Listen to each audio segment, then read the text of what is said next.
Three, two, one. Hey, everybody, thanks for stopping by the Movie Hangout. Episode 2 of Season 2 of The Last Drive-In with Joe Bob Briggs has come to a close, and I'm going to do a quick recap here. This week was even better than last week, if you could even believe it. Last week, Chris Jericho was a special guest. This week, it was the one and only, the special effects, practical effects guru. This guy has done, he's famous for doing practical effects. He's famous for doing acting, directing, writing. The one and only Tom Savini. I'm going to get to it in just a second. But before I do, if you could hit the subscribe button, comment, and like, I'd really, really appreciate it. Okay, so here's Joe Bob Briggs. Twitter. Now, if you haven't followed him yet on Twitter or Instagram, you have to. I started following Joe Bob when he had like maybe 10,000 followers. I direct messaged him. He got back to me. He was super cool guy. What I love about Joe Bob is he's a true, just blue collar, populist country boy. He doesn't think he's better than anybody else. He doesn't see himself as a celebrity, which is really refreshing because out here in LA, everybody thinks they're a celebrity. So this guy is awesome. So if you haven't yet, you got to follow him.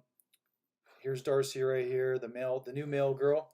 So let's get to the first movie that they went through is one that I've seen this poster before, but I've never watched the movie. I'm not really a big blood and guts slasher film type of guy, you know. Like I like the Scream movies, I like the Friday the 13th movies, but I'm not really big into like what they would call like torture horror movies, like Hostel, you know. But this one was actually really, really good.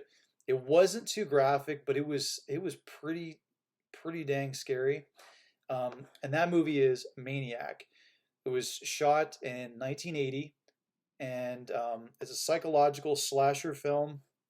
And one of the things that is eerily similar, another movie that is really successful that this movie is a lot like is the new Joker movie starring Joaquin Phoenix because basically the character is very similar. He's a guy that lives alone.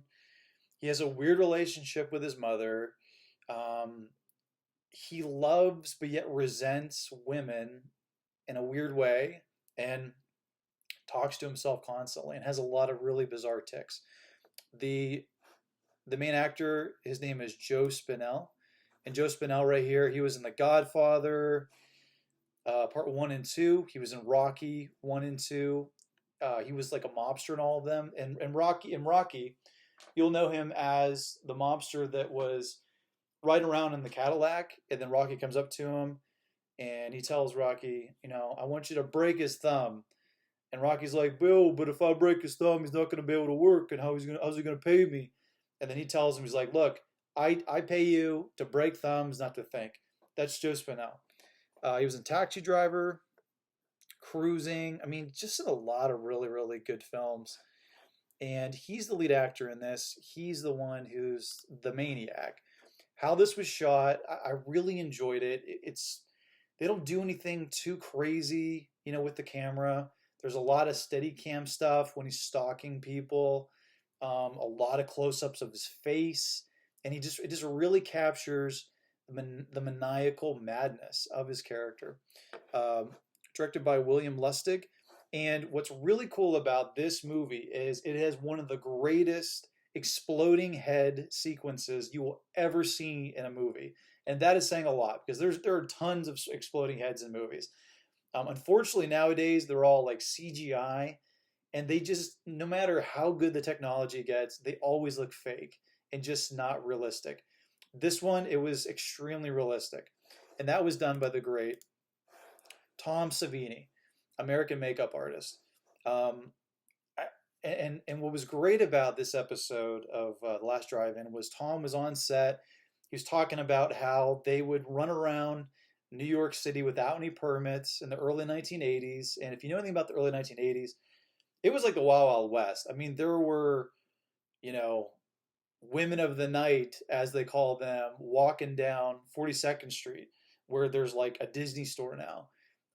There were like pimps hounding kids. tons of just violence all over the place. If you've seen the movie Warriors, it kind of depicts New York City that way, and Maniac does the exact same thing. Maniac, in many ways, is kind of a metaphor for New York City in the early 1980s, late 70s.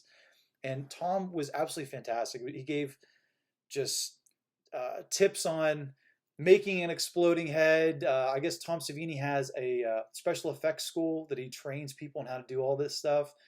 I would give anything to be able to study there. I mean, he just had a such a deep wealth of knowledge because the guy's done everything: acting, writing, producing, special effects, you name it, he's done it. Here's some of the movies he's done, and I forgot how many great films he's been in.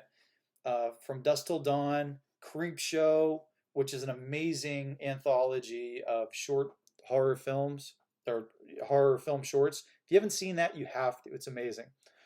The iconic Night of the Living Dead, Dawn of the Dead, which is an all-time horror classic, George Romero movie. Maniac, of course, Django, Planet Terror. He plays a police officer in that, and he gets like ripped to shreds by the zombies. Really, really cool. Machete, Creepshow 2, Land of the Dead, Machete Kills, and it just goes on and on and on, all the way down here. All of these, a lot of vampire movies, a lot of zombie movies, because that's where a lot of the blood and gut stuff is. But I mean, the guy just works like crazy. 73 years old, doesn't have, I mean, he just seems like a young guy when he talks. It's just so cool. He just has kind of like a youthful way about him. The second movie that played is called Heathers. This is a classic from the 80s. So the writer of this movie is Daniel Waters. So when this movie came out, Daniel Waters was 26 years old, and he, like everybody else in the mid 80s, had seen all of the John Hughes high school movies: The Breakfast Club, Pretty in Pink, 16 Candles. I think it was like St. Elmo's Fire, and then there was a few others. And he just felt like none of those movies really captured how evil some kids can be in high school.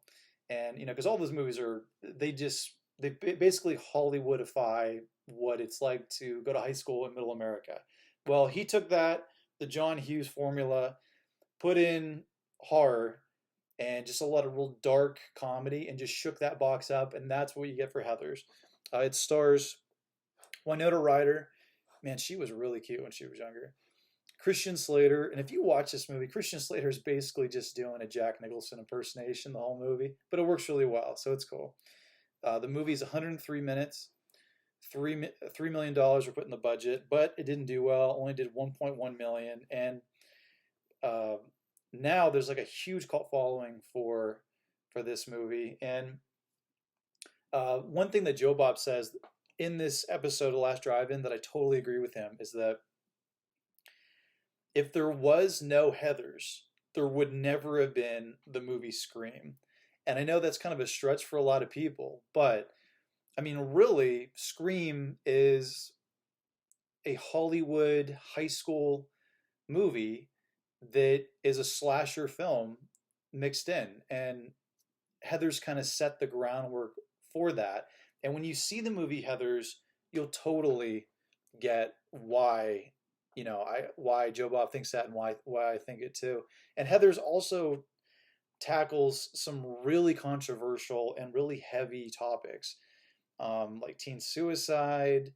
I mean, just a lot of really, really heavy things, but it does it in a really, really good way.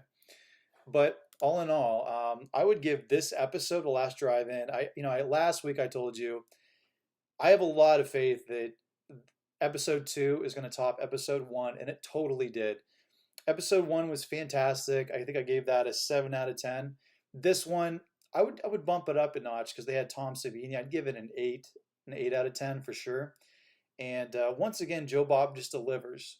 I mean, the camera work, them cutting in and out of these movies, it really gives you enough of the movie to stay interested, because not all horror films, B movie horror, are any good. Most of them are pretty bad.